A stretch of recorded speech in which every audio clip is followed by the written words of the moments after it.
वर्णानाम् अर्थसंघानां रसानां छन्दसामपि मंगलानां च कर्तारौ वन्दे वाणी विनायकौ नमामि सद्गुरुं शान्तं सच्चिदानंद विग्रहं पूर्ण ब्रह्म परानंदम ईशम् आनंदी वल्लभम प्रपन्न पारिजाताय तोत्रवेत्रैकपाणये ज्ञानमुद्राय कृष्णाय गीतामृतदुहे नमः माधुर्यरसकल्लोलां शिवशक्त्यैकरूपिणीं अमृतानुभवार्थाय वन्दे ज्ञानेशनन्दिनीं यस्य वेदमयी वाणी यस्य देवमयी तनु यस्य ब्रह्ममयी दृष्टिः स गुरुः पातु मां सदा।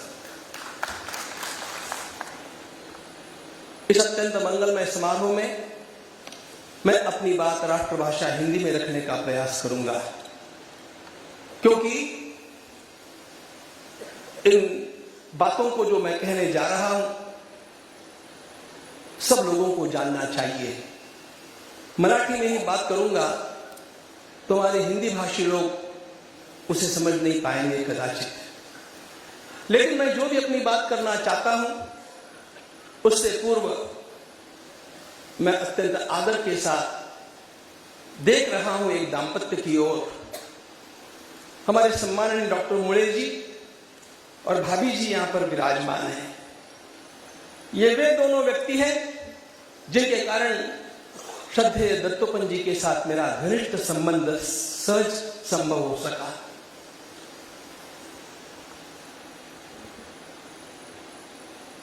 डॉक्टर भटकर जी से मैंने पूछा कि आप दत्तोपंत जी से कभी मिले थे, कभी ऐसा अवसर मिला? वह सौभाग्य वे नहीं पा सके, कोई बात नहीं, लेकिन मैं ऐसा अनोखा भाग्यवान अपने को मानता हूं कि उस महान ऋषि के बहुत सन्निकट आने का, रहने का और चिंतन करने का सौभाग्य मुझे भरपूर प्राप्त होगा। डॉक्टर साहब का उल्लेख मैंने इसलिए किया कि सौभाग्य मुझे जो प्राप्त हुआ इसके मूल में वे स्वयं है। माननीय दत्तोपंत जी में मैंने क्या पाया, क्या देखा, उनसे प्रत्यक्ष परिचय होने से पूर्व ही मैं उनके सारे तब तक के प्रकाशित साहित्य के साथ परिचित था और मेरे अंतःकरण में दो प्रश्न घुमड़ रहे थे।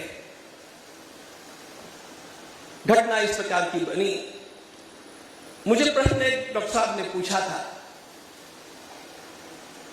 वह शिक्षा पद्धति के बारे में था। मैंने उसका उत्तर देते समय डॉक्टर जी से कहा कि मैं इस प्रकार का उत्तर आपको दे रहा हूं, लेकिन मेरे उत्तर के साथ कोई सहमत शायद नहीं होगा।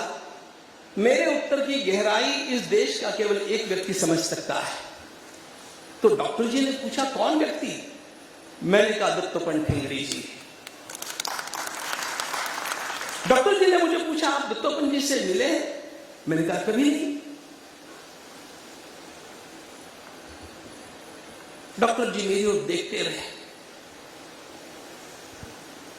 आधे मिनट के पश्चात उन्होंने कहा, मैंने स्वयं यह प्रश्न दत्तोपंत जी से पूछा था और उन्होंने वही उत्तर दिया था जो आपने उत्तर दिया है।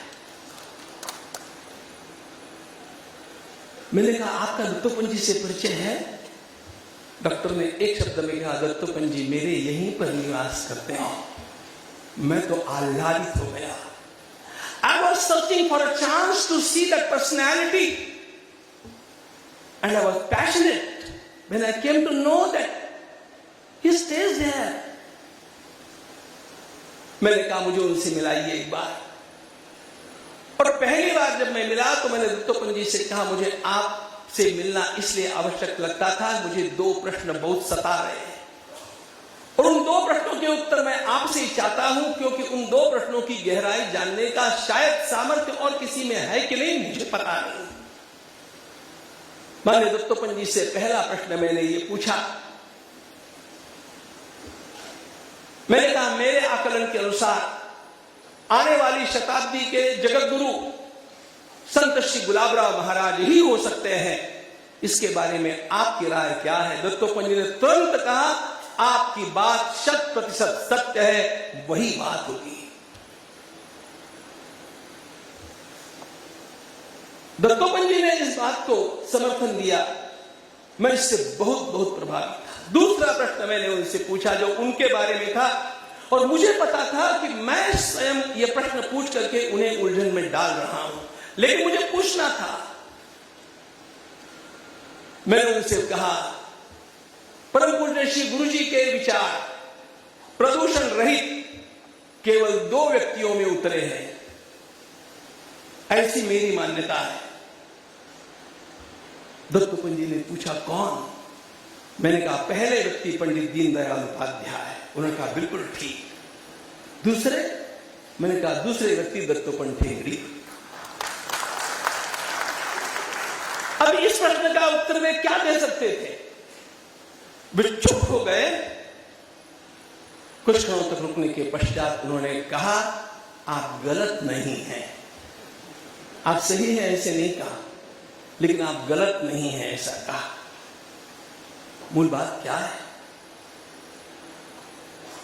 परम पूज्य श्री गुरु जी का विचार लेकर के हम सब कार्यकर्ता चले और परम पूज्य श्री गुरु जी में जो विचार आया और माननीय दत्तोपंत जी में जो विचार आया वो कहां से आया इसको सोचना आवश्यक है।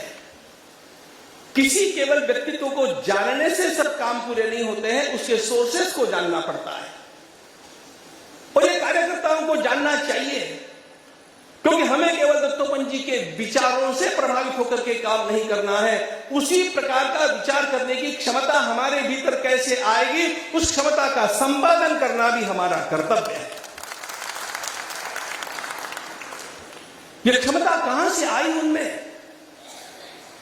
एक बात की ओर मैं आपका ध्यान आकृष्ट करना चाहता हूं। परम पूज्य श्री गुरु जी की माता जी और माननीय दत्तोपंत जी की माता जी, ये दोनों भी उसी संप्रदाय में दीक्षित रही जो संत श्री गुलाबराव महाराज का संप्रदाय है। ये दोनों बाबाजी महाराज पंडित की अनुग्रहित शिष्याएं रही और इन दोनों ने भी, पूज्य गुरु जी ने भी और दत्तोपंत जी ने भी बाल्यकाल से जिन ग्रंथों का अध्ययन किया था वे मूल ग्रंथ स्वयं संत श्री गुलाबराव महाराज के थे। जिन संत श्री गुलाबराव महाराज को मैं इस शताब्दी का जगतगुरु कहना चाहता हूं, उनके ग्रंथों के विचारों का प्रभाव इन दोनों में इस प्रकार से आ गया कि इन दोनों की दृष्टि कभी धूमिल नहीं हुई। अपनी दृष्टि कभी धूमिल नहीं हो, इस प्रकार का जिस किसी को लगता होगा उसे क्या करना चाहिए। माननीय दत्तोपंत जी के विचारों का आधार हमारी भारतीय संस्कृति है, वैदिक वांग्मय। स्वदेशी केवल उन्होंने व्यवसाय के क्षेत्र में, इकोनॉमिक्स के क्षेत्र में शब्द प्रयोग नहीं किया। हम लोगों का सोचने का ढंग भी स्वदेशी होना चाहिए और यह स्वदेशी ढंग सीखना हो तो संत श्री गुलाबराव महाराज के पास ही जाना पड़ता है, जिनके चरणों में बैठ करके इन दोनों महापुरुषों ने यह सोचने के तरीके को आत्मसात कर लिया। माननीय दत्तोपंत जी की ओर जब मैं देखता, उनका नाम दत्तोपंत, दत्तमूर्ति वास्तव में मुझे उनमें दिखती है। दत्तात्रेय भगवान के 3 मुख होते हैं, आप सब जानते हैं। दत्तोपंत जी की ओर एक बार जब देखते हैं तो वे ज्ञान स्वरूप लगते हैं, दूसरी बार देखते हैं वे कर्म स्वरूप लगते हैं, तीसरी बार देखते हैं वे भक्ति स्वरूप लगते हैं। ज्ञान, कर्म और भक्ति का संगम उनको दत्तोपंत बना दिया। उनका ज्ञान कैसा था, अमेरिका के आगे आने वाले वर्षों में जो समस्याएं निर्माण होने वाली थी, इसके ऊपर उन्होंने 35 वर्ष पूर्व अमेरिका में भाषण दिए थे। जो भूमि आज आपको इतनी समृद्ध लगती है और एकाधिकार लेकर के चलती है, इस भूमि की अगली समस्याएं क्या निर्माण होने वाली है, यह भी बतला दिया।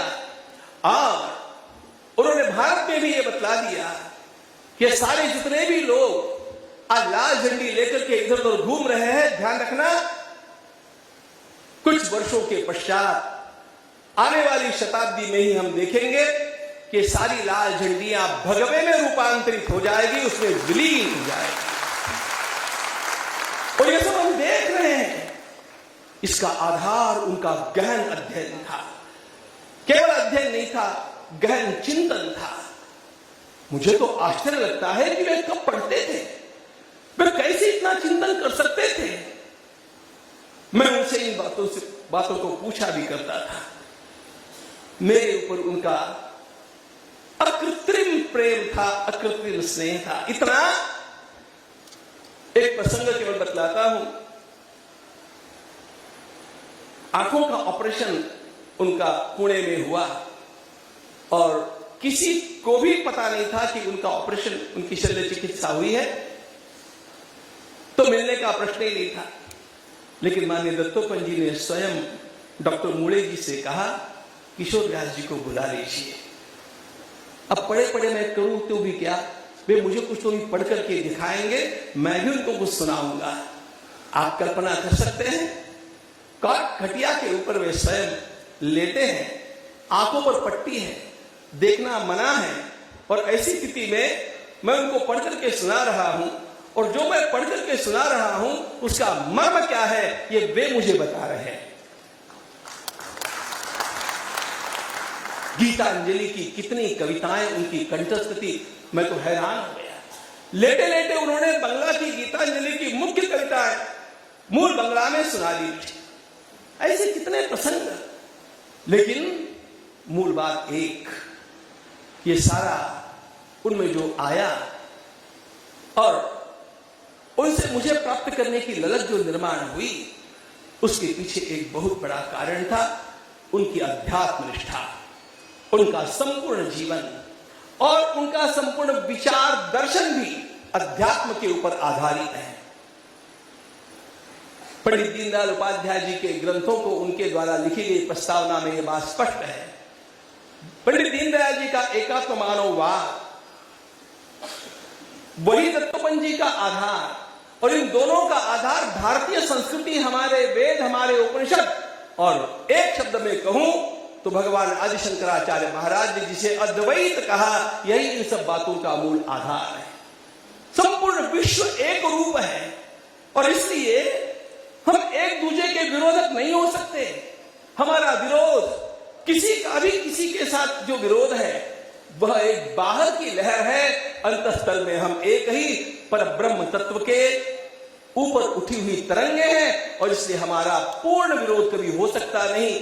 इसीलिए भारतीय मजदूर संघ हो, स्वदेशी आंदोलन हो अथवा अन्य भी कोई विचार हो, इन सारे विचारों के आधार में इस अद्वैत को पंडित दीनदयाल जी ने भी रखा और स्वयं दत्तोपंत जी ने भी रखा।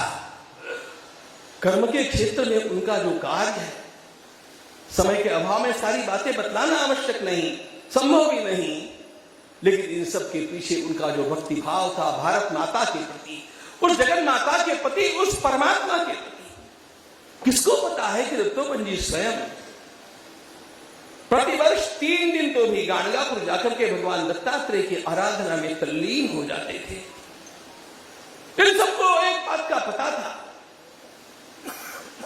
इस देश का मूल धन अध्यात्म विद्या है।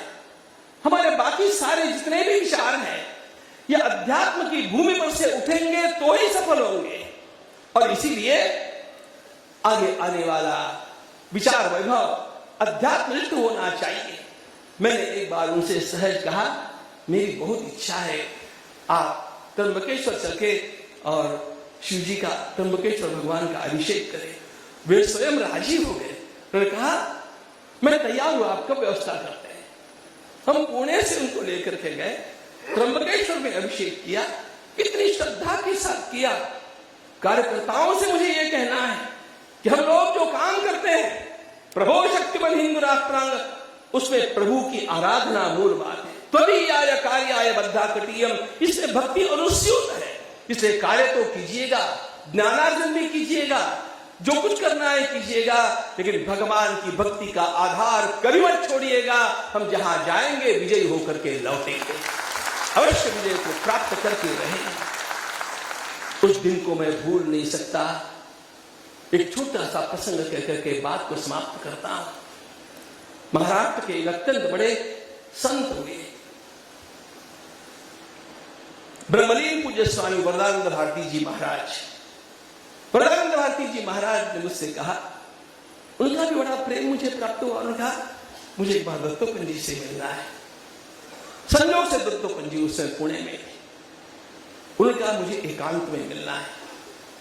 दोनों भी धर्मश्री पर आए, जिस कुटिया में मेरा निवास है, और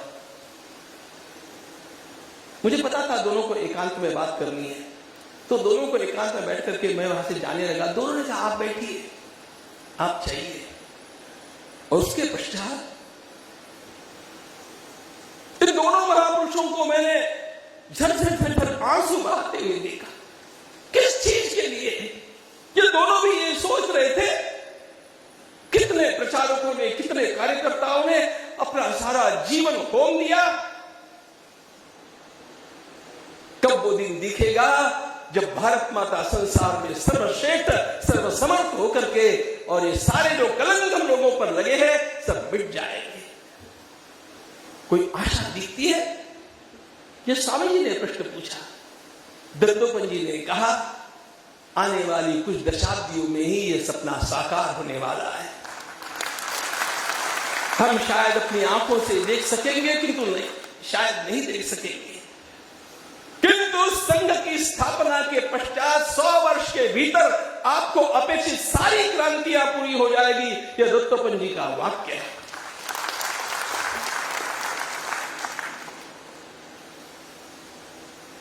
मैं अपने को बड़ा भाग्यवान मानता हूं कि दोनों महापुरुषों के नेत्रों से झरझर गंगा यमुना बह रही है और वे राष्ट्र की चिंता में लीन होकर के ये चर्चा धर्मश्री पर कर रहे हैं, उसका मैं साक्षी हूं। बहुत किया है प्रचारकों ने, बहुत किया है कार्यकर्ताओं ने, बहुत किया है इन महान पुरुषों ने, जिन्होंने अपनी सारी करियर को भुला करके जीवन के सारे सुखों का होम करके अपने को इस भारत माता की सेवा में अर्पित कर दिया। लेकिन इसी के कारण भारत माता का वो उज्जवल दिन में हम लोग देखने वाले हैं, अवश्यमेव देखने वाले हैं। अच्छे दिन तो आ गए और भी अच्छे आने वाले हैं, इसमें कोई आशंका नहीं। लेकिन उसके लिए विकास के साथ साथ जिन विचारों का हम लोगों को पाथेय प्राप्त हुआ है, माननीय दत्तोपंत जी से था, पंडित दीनदयाल जी से था, पूज्य गुरु जी से, उसका हम ध्यान रखें। नहीं रखेंगे तो हम भी गलती करेंगे, लेकिन मुझे ऐसा लगता है कि हम उसका ध्यान रखेंगे और अवश्य हम वह दिन देखेंगे कि हमारा राष्ट्र सारे संसार में सर्वोच्च स्थान पर विराजमान है। ये उथल पुथल उत्ताल लहर, ये उथल पुथल उत्ताल लहर पथ से न डिगाने पाएगी। पतवार चलाते जाएंगे, मंजिल आएगी आएगी, मंजिल आएगी आएगी। धन्यवाद।